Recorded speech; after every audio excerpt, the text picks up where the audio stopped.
Hey everyone, welcome back. I'm Michael, and we're going to be getting right back into some more Reddit stories. If you enjoy the video, make sure to leave a like and subscribe. Now, without further ado, let's begin. This story was posted by a throwaway account in the AITA subreddit. The post is titled, "I control what my boyfriend eats." Throwaway because I don't want him to find this, but I'm honestly at my wit's end here. I am 23 years old and have been dating my boyfriend Jake, who is 24, for 4 years. I would say we're a happy couple overall, but lately this argument has come up that has divided us. He's always had unique tastes. Cereal with orange juice instead of milk, mayonnaise and butter sandwiches, and raw onions have been the worst culprits. I've put up with these. We all have our quirks, right? Well, 2 weeks ago, he started eating garlic as his midnight snack. Raw cloves of garlic. I can't share a drink with him without it reeking of garlic somehow. And kissing him, it's like shoving a clove straight in your mouth. He swears he's only eating them because he didn't want them to go to waste and that he would stop once he finished the head of garlic. But just when I finally thought it was over, I caught him sneaking a second one into the kitchen last night when he thought I was asleep.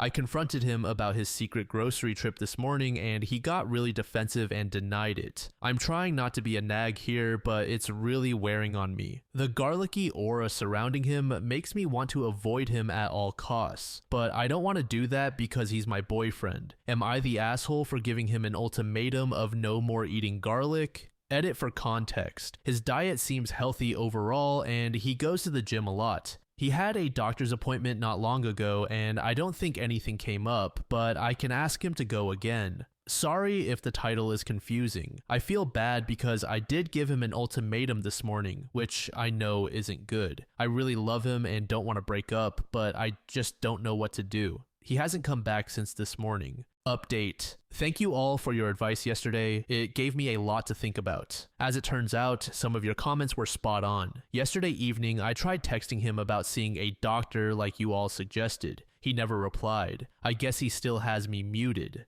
I spent the night tossing and turning, going over what I was going to say to him when he got home. Not that it mattered because he didn't come back last night. That worried me, so this morning I checked his location. He stopped sharing it with me through his phone, but I guess he forgot I can still see it on Snapchat. It showed him about 30 minutes away at some house off a random back road. I was pretty confused and honestly panicked. All his friends that I know of live in the city. I tried to call him again and was sent to voicemail, so I drove over there to see what was going on. When I got to the house, I noticed a woman about my age gardening in the front yard. I was already pretty upset, so I flat out asked her if she had seen my partner. She seemed surprised and asked if I meant Jake. She invited me inside and there he was. Apparently, she's into gardening and they met at her stand last fall when he went to stock up on onions at our local farmer's market. They hit it off and have been seeing each other for the past 6 months, making it official back when his busy season started. She said lately she's been giving Jake the garlic she grew last summer since it's going to go bad soon.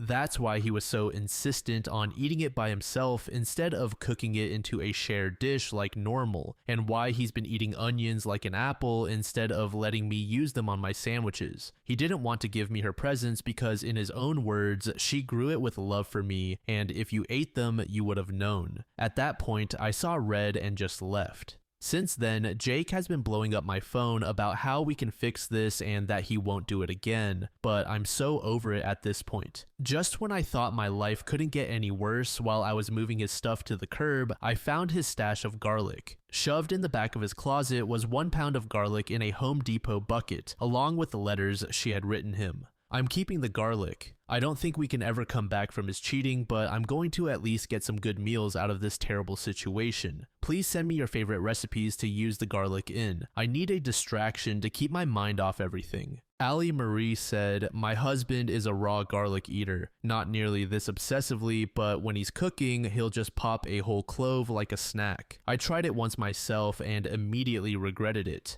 Baltonerdis said, "Take the cheating aspect out of this. If your partner of 4 years asks you to do something extraordinarily reasonable like, please stop eating raw garlic, you do it. They aren't asking you to do anything immoral, unethical, or illegal. They aren't even asking you to do something inconvenient. It is simply, I want you to not do this thing you absolutely do not have to or need to do that bothers me, impedes our intimacy, and lessens my attraction to you. There is no justification for saying no to that. But my partner shouldn't be making demands on me. This is not remotely an unreasonable demand. This is expressing to you a problem in your relationship and a straightforward way to solve it. Many relationships would be improved with a little more, "Oh yeah, no problem, because I love you," in response to trivial things. White Room said, "The sex would have to be twice as good as the best sex ever had in the history of mankind to have me chewing on raw onions and garlic by the pound."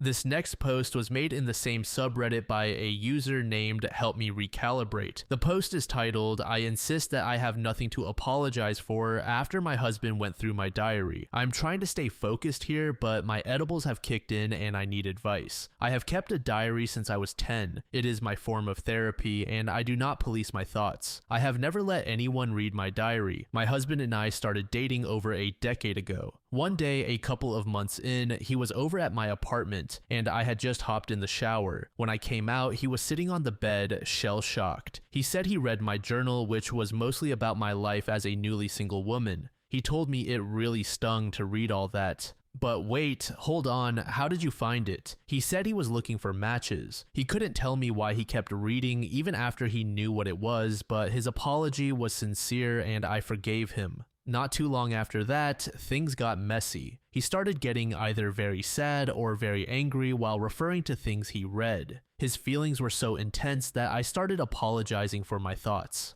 Anyway, we got married. A decade later, I was thinking of divorce and wrote a ton to process my thoughts about some sensitive topics. Again, he stumbled upon my journal and read it all. I was pissed, but he convinced me that he would never do it again. Besides, he was really hurt by the things I wrote, and I felt bad. I let it go, but he started getting sad or angry again, thinking about what he had read. Once more, the intensity of his feelings led me to apologize for my thoughts. Now, here we are, married with kids, setting up Scrabble on a Friday night. He went to find a piece of paper and came back quiet and distracted. I asked if everything was okay. He looked at me sharply and told me that he just read my journal. I tensed, thinking of how I recently tackled some tough feelings related to our different ethnic and religious backgrounds. I wrote things that would have been hurtful to read, and I was mortified knowing that he did read them, but I was also annoyed. "Wait, you read my journal again?" He blamed me for leaving it out and accused me of being a bad person for what I wrote, but honestly, I wasn't listening to him anymore. I just wanted to know why we were dealing with this again. It's pretty basic knowledge that one shouldn't read other people's diaries, right? But look at him, forcing his way into my brain and shaming me for what he saw.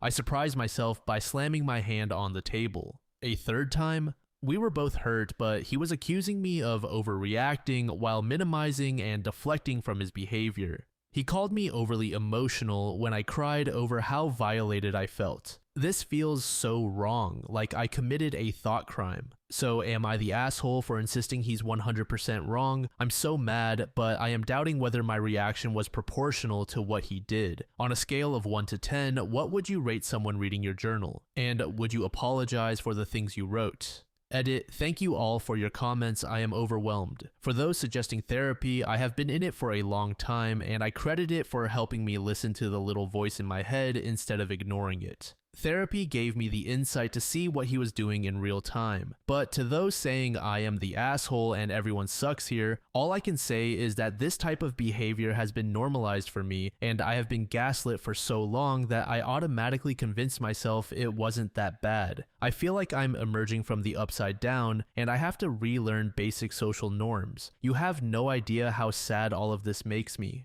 Update. We talked today and he continued to minimize what he did and kept steering the conversation to how hurt he was reading what I wrote. I kept asking him if I shared those things willingly with him. When he said no, I told him that he can then deal with the consequences of his own actions by himself. I kept stressing to him what a big violation it was and that I needed space to think. I guess he's been stewing about it for the last few hours because tonight he started to yell at me in front of our kids and angrily tell them about what I wrote. He literally told them that I don't like that they are from his culture. Why is he hurting them? To hurt me. I was pleading with him to stop and trying to cover his mouth. The kids were shrieking and sobbing, and he was yelling and wild-eyed. The chaos of tonight just broke me. I had flashbacks of my childhood, screaming and crying on a stairwell, watching my dad go after my mom. Long ago, I promised that I would never put my kids through something like that. I tried to get them out of the house since he wasn't stopping, but we only got as far as my car, where the three of us sat crying while I kept apologizing to them and trying to reassure them. God, how did I get to this point? Update 2. I will keep the update brief. The kids and I are safe, and I am divorcing my husband. The incident I posted about was so jarring that I could no longer downplay the abuse. I understood then that it would be far worse for my kids to grow up in that household than to grow up with divorced parents. I want to take this opportunity to address those who seemed flabbergasted that I had not left him earlier. I know Reddit can be cruel sometimes, but shaming someone for staying in an abusive relationship is simply ignorant. A person stays with an abuser for many reasons: fear, shame, mental health issues, lack of resources, lack of support, lack of money, the partner's coercive control, and so on. Please educate yourself about abusive relationships before writing judgmental comments. In my case, I stayed because he was so good at manipulating and gaslighting, at sowing doubt and confusion, that I started taking notes during arguments because I felt like I was going crazy. He would say things and then flatly deny that he said them. He would tell me that I misinterpreted his words, that I had a bad memory, or that I had anger issues. Meanwhile, he was the one punching walls, breaking things, lying, and following me from room to room as I tried to get away from him. After years of this, I left only when I saw how much staying would hurt my kids. To those in emotionally abusive relationships like mine, I want you to know that I see you. This is real abuse, even if it doesn't leave physical scars. Update 3. In May 20th, 22, I took a break from my marriage because my husband's verbal abuse was escalating. He moved out for a few weeks. Some of the things he said during our last fight were that I am a failure, no one likes me, and I am socially awkward. I have a graduate degree, I make good money, and I have friends, but I still believed him. During our separation, I signed up for a dating site. This was not to date or hook up with anyone, and I did not meet up or talk with anyone. It was only to see if I was really as undesirable as he made me out to be. He was wrong. I felt better about myself and deleted my account. Like Ross from Friends, I thought this was okay since we were on a break. I recognized that I should have set ground rules with my husband during the break, and I apologized to him for that. We tried to work on our marriage, but as those who read my other posts know, I am divorcing him. This time, during our separation, we set ground rules. One of them, at his request, was that we refrain from dating sites and dating in general until the divorce is finalized. We both agreed. 2 days ago, I got a bank notification about some unusual charges. When I looked into it, I saw that he had joined 2 dating apps and mistakenly charged our joint account. I took a screenshot and sent it to him without comment. He responded that it was okay for him to do that because I did it in the past. When I mentioned that we discussed and agreed not to do that, he said, "I'm just doing what you did." I said he was the one who specifically asked that we not join sites until the divorce was finalized, but again, he said that I did it last time, so it's okay that he did it. He is now acting overly friendly so that I will let this issue go, but I feel deceived and cannot go back to trying to be amicable with him. I decided to limit our conversations to our mediation sessions, but he continues to insist he did nothing wrong and accuses me of withdrawing like I always do, and of making the divorce contentious. Am I the asshole for being bothered by what he did? I don't trust him, which makes me want to pull away, but maybe he is right that I don't know how to respond in a healthy way. He always accuses me of overreacting or of having unhealthy emotional responses, so if someone could please tell me what the healthy way to respond to this would be, I am all ears. Final update. Several months ago, I turned to Reddit because I knew something was wrong in my marriage, but I needed an outside perspective to tell me how wrong. I was the proverbial frog in boiling water. Since then, I have asked myself repeatedly why I did not leave earlier. Then I remembered that I did try to end things a couple of months after we started dating. He was love bombing me and I felt smothered. When I told him that I wanted space, he was devastated. I see now that that was the turning point. I prioritized his feelings over mine. I gave him the benefit of every doubt. I convinced myself that the red flags I was seeing were aberrations. It hurts thinking about how much precious time I wasted on him. Here is my update then. I moved into my new place 2 days ago. Our home closed at escrow and the details of our divorce are finalized. These past few months were a unique kind of hell, but I am now bursting with hope and happiness. I am finally free of him. So Original 27 said there's no way he only read her diary those 3 times. To this, Hanita said agreed. He only reacted those 3 times because he had something to manipulate her with. M. Zena said, textbook abuser. I pray that OP doesn't somehow get closer to him again. It wouldn't be the first time in history that has happened. Good on OP though. Insane, brutish man-children who just can't help themselves. It was never really about the diary. I'm sure he was way worse outside of just the diary moments and OP just couldn't see it until now. Score 1 for OP though. Hopefully, if he still has custody, he is good with the kids. The Boozy Ninja said he was mad at her for hurting his own feelings. Forget that guy. To this comment, Sharon Stone said, I'm sorry people were harsh, but it sounds like she kinda needed it. Holy shit. Am I glad she and the kids are safe and away. This final post was also made in the same subreddit by a throwaway account. The post is titled, I told my dad that I plan on never speaking to my brother once I turn 18. I will keep this as short as possible. My mom and dad divorced when I was 4. I lived with my mom until I was 14 and my brother lived with my dad. He was 20 when I moved up to live with him and my dad. I had to move in because my mother could not take care of me. My dad happily let me come live with him. I think the only other relevant backstory is that I have sensory processing disorder. This affects how sensitive my hearing is. High-pitched and loud sounds are almost painful for me. My sight, where very quick-moving objects and flashing lights can overwhelm me, and my sense of touch. I cannot stand certain textures or random, unwarned skin-on-skin contact. Everyone in my family knows this and is very accommodating, which I am always incredibly grateful for. Everyone except my brother. He plays extremely high-pitched audio in my ears randomly, flashes lights in my eyes, and has even told his friends I love hugs so much and am really happy when people randomly hug me. This has been going on for the 2 years I've been living with him and my dad, and it has only gotten worse. Most recently, he called me to his room saying he was hurt and needed help. When I ran into the room, he played his speakers as loud as they could go and turned on strobe lights that he has for parties. I completely lost it. I felt like I was underwater. I remember scratching at my ears and around my eyes, but other than that, I don't remember much. My dad came and helped me and told my brother not to do it again. My dad always speaks to him about it every time afterward, and my brother always says he will not do it again, but he always does.